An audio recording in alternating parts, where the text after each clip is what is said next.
ዶክተር በጣም ይቅርታ። ሳታቂ ስለሆነ ምንም ችግር የለውም አደይ። ግን ከዚህ በኋላ የባሰ ሌላ ነገር እንዳታመጣብሽ ተጠንቀቂ።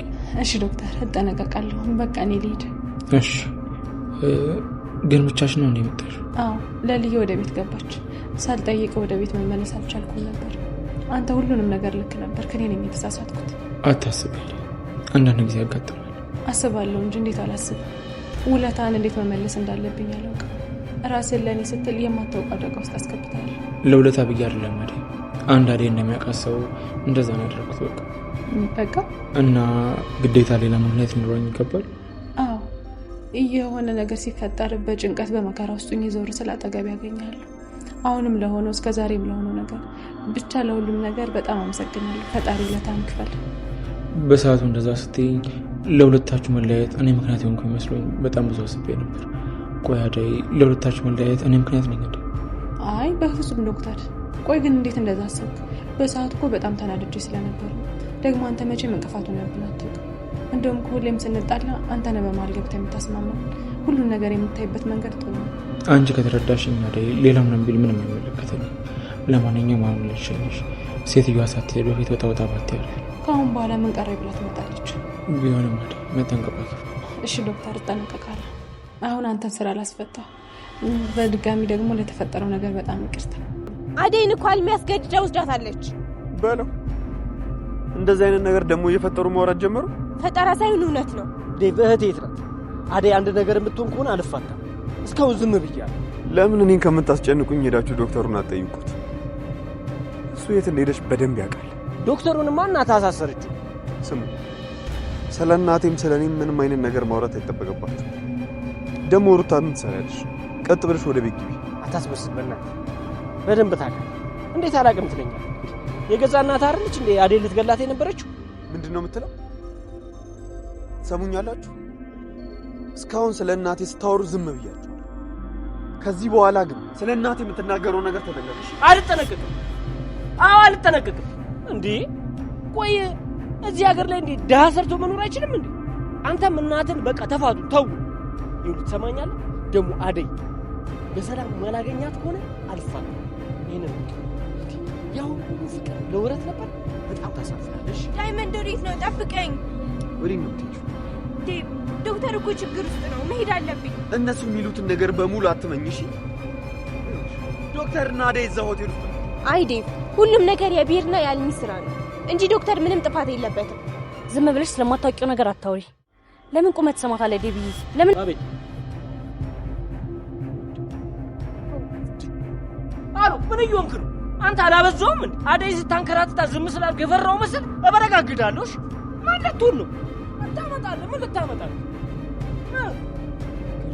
እኔ አልገለ ልቀቅም።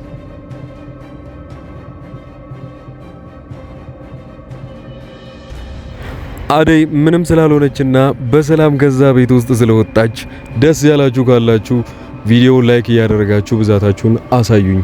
በዚሁ አጋጣሚ ወደ ተለያዩ የአረብ ሀገራት እዚህ ዘመዶቻችሁን ከኢትዮጵያ ማስመጣት የምትፈልጉ ካላችሁ ከስር በማስቀምጥላችሁ ቁጥር እኔን በቴሌግራም በዋትስአፕ እና በኢሞ ማናገር ትችላላችሁ። ፕሮሰሱን 1 ወር ባልሞላ ጊዜ ውስጥ ጨርሰን እንልካቸዋለን። ሌላኛው ወደ ድራማው ስንመለስ እንግዲህ ዴቭ አሁንም ባከረዩ እያለ ያለው አደይን እናንተ አያገባችሁም፣ ለሷ ተደርባችሁ ከዚህ በኋላ እቺ አዲሷን ፍቅረኛዬን እንድትጎዱብኝ አልፈልግም እያለ ቀውጥ እያደረገው ነው ያለው። ነገር ግን እነ ዴቭ ይሄንን ነገር ባያቅም ታዲያ በሌላ በኩል ዳይመንድና ሩታ እንኳን ሲከራከሩ የነበሩት አረባከን እኛን ዝማን፣ አንተ እናት እኮ አደይ ላይ በጣም ተንኮሎችን ስትሰራ ነበረ። በዛ ላይ እቺ ደግሞ አዲሷ ፍቅረኛዬ ናት የምትላት አደይን ልትጎዳትና አግታት እንደነበረም ጭምር የምታውቀው ነገር የለም። ስለዚህ ከዚህ በኋላ ባንተ ምክንያት አደይ የምትጎዳ ከሆነ ጸብ ከኔ ጋር ነው ብሎ ዳይመንድ እንደዛ ሲቆጣው ሰምታችኋል። ዴቭ ግን በዚህ ሁኔታ ላይ ለምንድነው የምትረብሹኝ? በቃ የሷን ነገር ትቼዋለሁ። አደይ ደግሞ አሁን አዲስ ህይወት ጀምራለች። እንደውም እሷ ከኔ ቀድማ ዶክተሩን ሁላ የጠበሰችው ሳይሆን አይቀርም።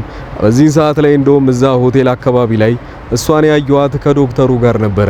ስለዚህ ሄጄ ምንም ቢሆን የሷን ነገር አልረብሻትም አዲስ ህይወት ስለጀመረች እና እሷም ቢሆን እናንተም አብራችሁ ገደል መግባት ትችላላችሁ ይላችኋል። ዳይመንድ በዚህ ሁኔታ ላይ በጣም ይናደዳል።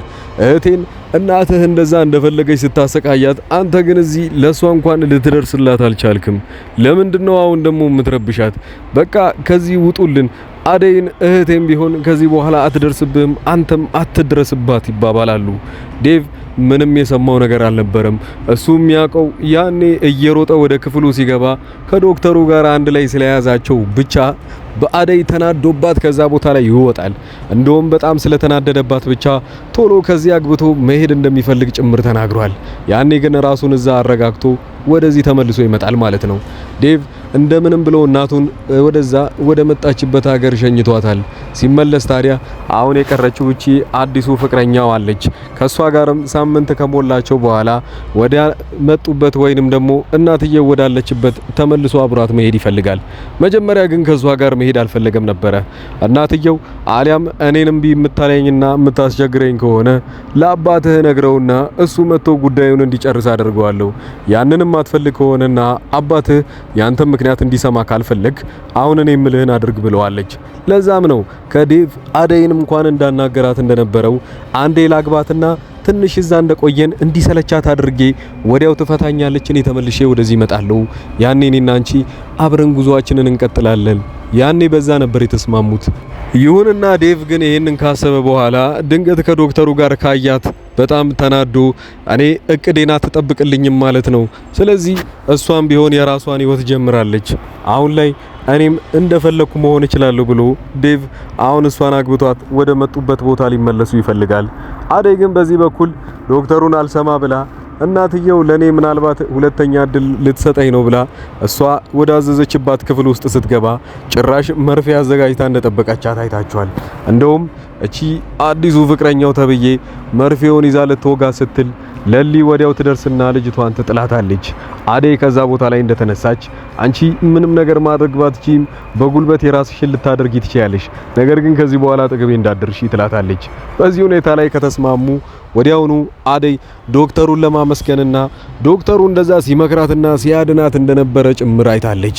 ወዲያው እስር ቤት ውስጥ ትሄድና እሱ ጥፋት እንደሌለበት ትመሰክርለታለች። ከዛ ከእስር ቤትም ይወጣል። ወዲያው ድጋሚ አንድ ላይ ሆነው ደግሞ እዛው ሐኪም ቤት ውስጥ ተገናኝተዋል። ዶክተር ግን ለምንድነው ይሄን ሁሉ ነገር የምታደርግልኝ?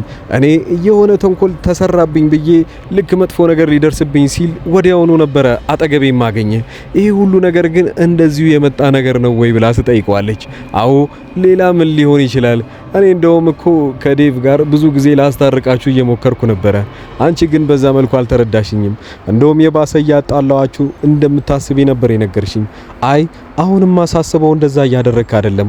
እውነት ይሄንን ውለታ በምንም ልከፈለው አልችልም፣ ነገር ግን በምን የተነሳ እንደሆነ ብትነግረኝ ጥሩ ነው እያለችው ነው። አደይ በዚህ ሁኔታ ላይ ለዶክተሩ መንገድ እየከፈተችለት ያለችው ምናልባት ትወደኛለህ ወይ ወደኸኝ ነው ወይ ይሄ ምክንያትህ ሊሆን የቻለው ልታድነኝና ብዙ ጥቅሞችን ልታደርግልኝ የቻለው። ነገር ግን ዶክተሩ ይሄንን እውነታ ከመናገር ይልቅ ራሱን ቆጥቦ ነበረ ማለት ነው። ቀጣይ ክፍል ላይ ምን የምትጠብቁ ይመስላችኋል?